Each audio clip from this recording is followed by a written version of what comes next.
les meilleures pratiques spirituelles que vous pouvez faire dans votre quotidien. Salut, ici Dorian Vallée.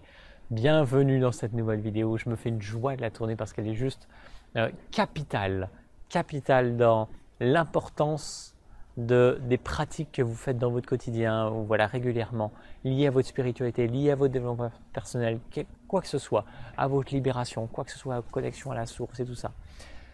Les meilleures pratiques spirituelles, les meilleures méthodes, les meilleurs enseignants que vous pouvez suivre, quelles sont-elles? Quels sont-ils, à votre avis? Laissez-vous vous poser cette question en votre fort intérieur. Quelles sont les meilleures pratiques que vous pouvez faire dans votre quotidien? Et je vais vous donner, pour moi en tout cas, le seul ingrédient qui vous permette de répondre à cette question. C'est à quel point vous le considérez ou vous la considérez comme sacré. Et je vais m'expliquer sur ce point.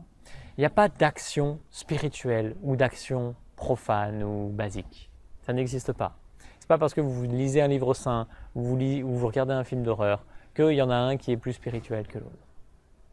Il n'y a pas de bonne ou de mauvaise pratique en soi. Vous pouvez marcher comme un saint, marcher comme un profane, méditer comme un saint, méditer comme un profane. La seule chose qui va faire la différence, c'est votre qualité d'être, qualité d'intention, qualité de présence. Si vous mangez un aliment avec cette conscience que waouh, c'est le plus bel aliment au monde, prenez un plaisir mais fou, divin à manger cet aliment. Il va vous nourrir sur le plan physique, émotionnel, spirituel. Il va nourrir votre âme. Et si par contre vous le mangez juste dans l'optique de perdre des kilos ou que voilà, ça vous saoule de le manger mais c'est nécessaire pour avoir un équilibre alimentaire ou quoi que ce soit, vous croyez que ça va nourrir quoi? Ça va nourrir des frustrations, ça va nourrir un petit peu le corps physique évidemment, mais ça va aussi vous pomper énormément d'énergie parce qu'il n'y a pas ce sacré. Quand vous suivez un enseignant, un maître, quel qu'il soit, un guide, si vous pensez qu'il est vraiment bon pour vous, que vous lui accordez énormément d'attention, que vous lui portez énormément d'amour, tout ce qu'il va pouvoir vous dire va toucher votre cœur et va vous inspirer profondément et va vous pousser à être libéré. Si quand vous m'écoutez dans mes vidéos, que vous lisez mes articles, vous voyez ça en moi, vous résonnez avec cette part d'amour, de communion, de sacré, eh bien ça va vous toucher en votre âme, en votre cœur. Et ça vous permet d'être pleinement qui vous êtes. Ne suivez pas quelqu'un parce qu'on vous a dit que c'était un grand maître ou quoi que ce soit. Si vous lisez la Bible en voyant ce livre comme un livre sacré, dans lequel vous allez pouvoir tirer l'essence même de la spiritualité, voilà, il va vous inspirer quotidiennement, sur tous les plans. Si vous le lisez en pensant que c'est un livre qui a été détourné, perverti, modifié, voilà, tout ça, et qu'il y a plein de choses à jeter dedans, ça ne va pas vous inspirer de la même façon, évidemment. Si vous faites une pratique, par exemple, de prière, je pense par exemple il y a énormément de musulmans, et vraiment je suis allé poser des questions dans la rue à ces personnes-là qui font la prière plusieurs fois par jour, 5 fois, c'est 5 fois pour les personnes qui les font toutes, et qui le font souvent par peur des répercussions s'ils ne les font pas. À votre avis, qu'est-ce que ça instaure dans leur vie? C'est juste de la peur, c'est juste des blocages, ils vont nourrir des égrégores qui sont, je vais dire négatifs, c'est pas entre guillemets, on s'entend. Ça ne va pas les nourrir sur le plan de l'âme. Il n'y a rien de sacré, il n'y a rien de divin là-dedans. Si par contre, vous faites votre prière une fois ou 5 fois ou quand vous voulez, et que vous y mettez tout votre cœur, toute votre âme, que vous sacralisez cette expérience, bien sûr qu'elle va vous apporter des bénéfices extraordinaires. Elle va vous nourrir sur le plan de l'âme. Et ça fait toute la différence.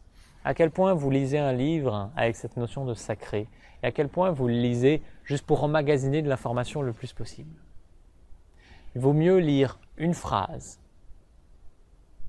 et la mâcher ensuite, vous laisser inspirer, vivre avec, que tout un livre en gardant tout là, dans la tête, et ne rien vivre.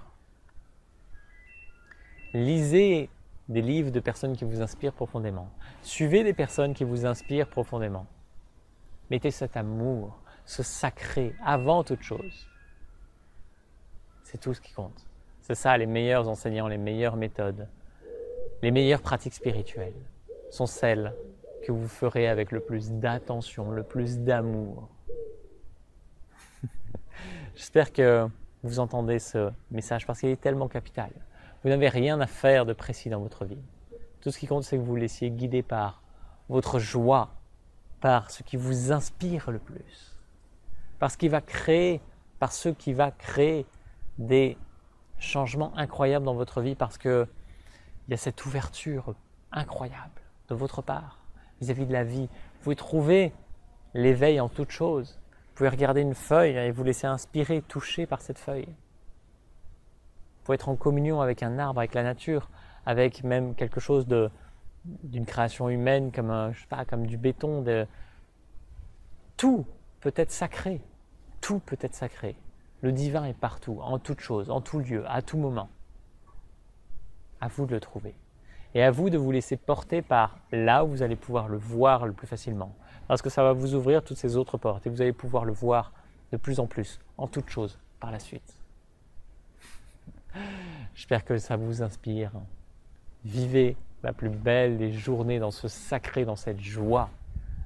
Et je vous dis à très bientôt. Salut!